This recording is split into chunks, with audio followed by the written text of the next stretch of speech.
मनुष्य के स्वस्थ होने की इच्छा और आशा मनुष्य के हृदय में होना चाहिए, क्योंकि आशा का सारांश यह है कि शुद्ध मन, अच्छे विवेक और कपट रहित विश्वास से प्रेम उत्पन्न हो। और स्वस्थ होने की इच्छा और आशा मनुष्य के हृदय से निकलने चाहिए। और जो परमेश्वर की आशा करते, जो परमेश्वर की ओर आशा करते, वो कबूतर की तरह उड़ेंगे, दौड़ेंगे, कभी नहीं थकेंगे। और परमेश्वर उन्हें शक्ति बल देता रहे। और परमेश्वर जो शाश्वत शक्तिशाली परमेश्वर है, वो शब्दों का परमेश्वर, उसने जो सारी सृष्टि को बनाया और जो मनुष्य को बनाया उसने सबसे बेहतर बनाया। और उन्हें यह बुद्धि, ज्ञान, समझ की आशी, इच्छा, आशा और उसमें भर दी है। और जिसमें विश्वास और आशा और प्रेम ये महत्वपूर्ण चीज़ें हैं। और आशा का सारांश यह है शुद्ध मन, अच्छे विवेक और कपट विश्वास से प्रेम उत्पन्न। और परमेश्वर कहते विश्वास कर तो तू और तेरा घर उद्धार पाएगा। विश्वास करने वाले सब कुछ हो जाए। और जो परमेश्वर भरोसा रखते वो निराश नहीं होते, उनकी किसी प्रकार की हानि नहीं होती। इच्छा, जो परमेश्वर के प्रति इच्छा रखते वो परमेश्वर सारी तमन्नाओं, योजनाओं को पूरी करता है।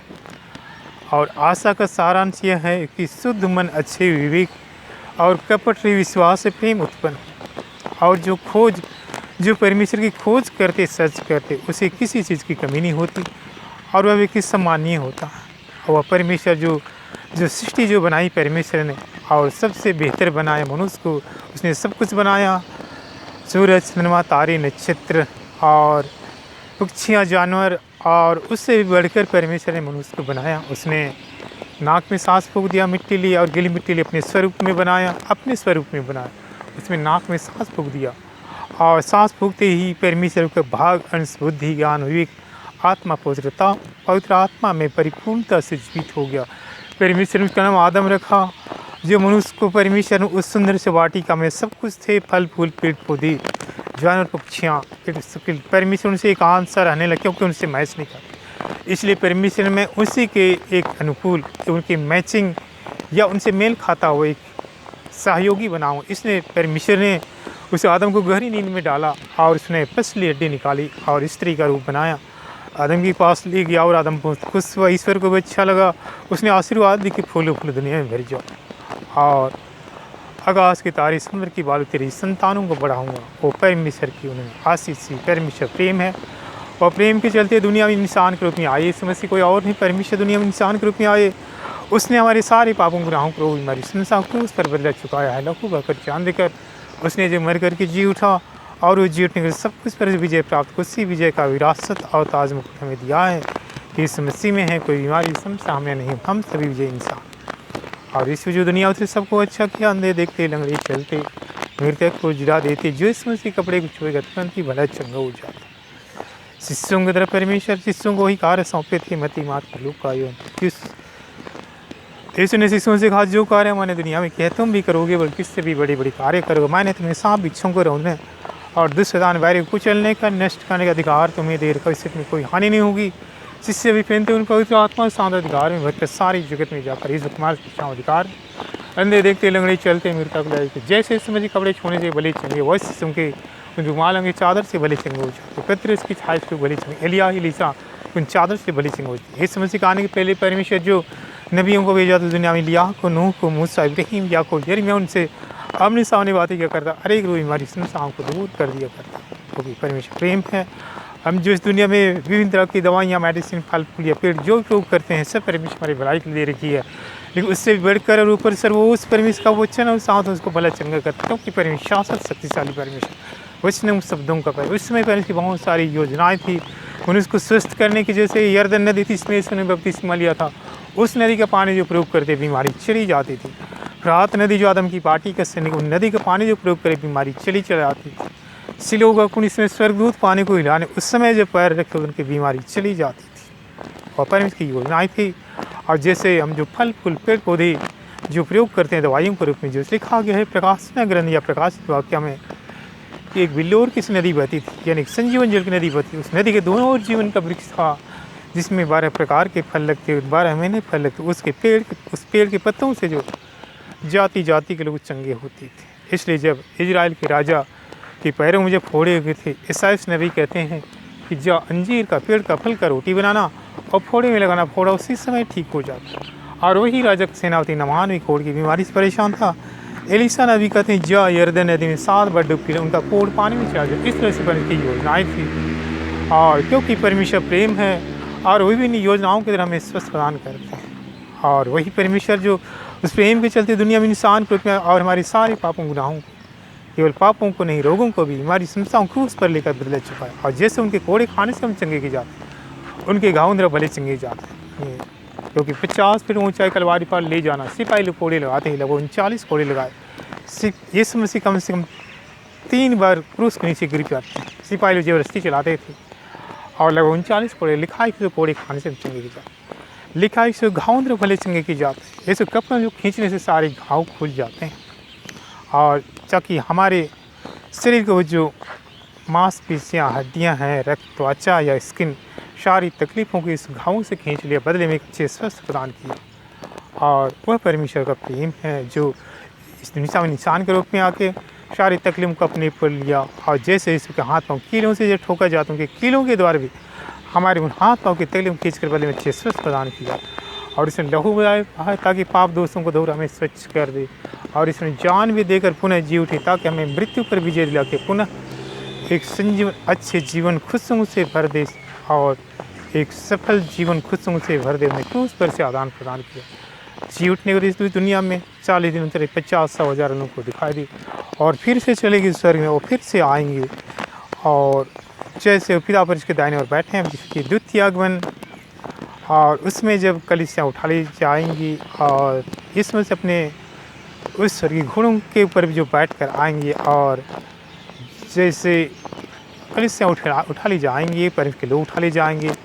और फिर जो बचे रहेंगे क्लेश और महाक्लेश का समय, और उस समय जो कि एक अग्नि उतरेगी फिर, और उसे भस्म कर देगी। फिर नई सृष्टि का आरंभ होगा। इस मसीह वो 2 किताबें पढ़ेंगे, जीवन किताबें और अन्य किताबें।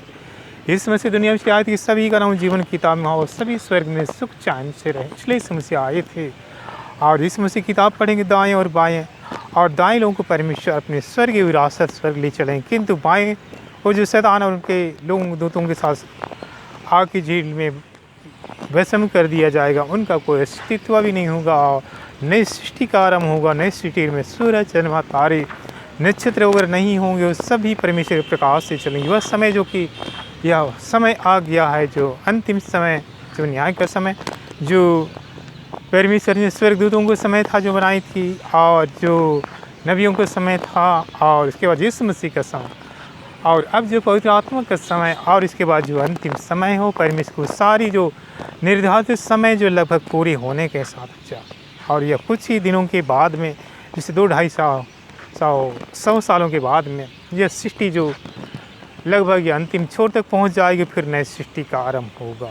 और इसलिए यह तैयारी का समय भी है। परमेश्वर ने मनुष्य को बनाया तो अपनी सेवा करने सौभाग्य के लिए भी बनाया।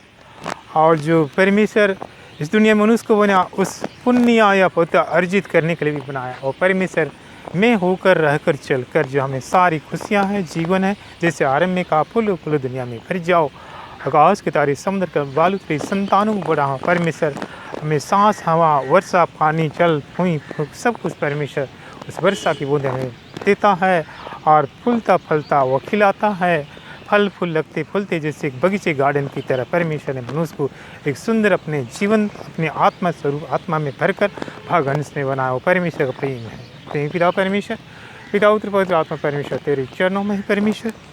और जो प्रेम का परमेश्वर, ज्योति के परमेश्वर, प्रकाश पर हमारी सारी मांगें पूर्ति, हर एक संकटों, विपत्तियों, हमारी समस्याओं को दूर, सारी तमन्नाओं, योजनाओं को पूरी करता है। परमेश्वर तो कहता है कि तेरी इन सारी तमन्नाओं, योजनाओं को, मनोकामनाओं को पूरा करने वाला परमेश्वर हूँ। सभी क्षेत्र में जो कि स्टडी, कार्य, नौकरी, जीवन पर सभी क्षेत्र में जो कि परमेश्वर अपने लोगों को जो एक अच्छे अंकों की सफलता, अच्छे दर्जे की सफलता, अच्छे करियर, फ्यूचर, जीवन की खुशियाँ प्रदान करता है। परमेश्वर कहता है मैं तुम्हें शांति दे जाता हूँ। फिलिपी 4:4 के रिजाइस नरटा समस्या में सदा ही खुश रहना। और लूका 2:14 कि मैं तुम्हें शांति दे जाता हूँ। और यूहन्ना 14:27 में कहता है मैं तुम्हें शांति दे जाता, अपनी शांति तुम्हें प्रदान करता कि तुम्हारा जी न करे। और जो शांति में प्रदान करता वो संसार दे नहीं सकता। मैं तुम्हें अनंत शांति दे जाता।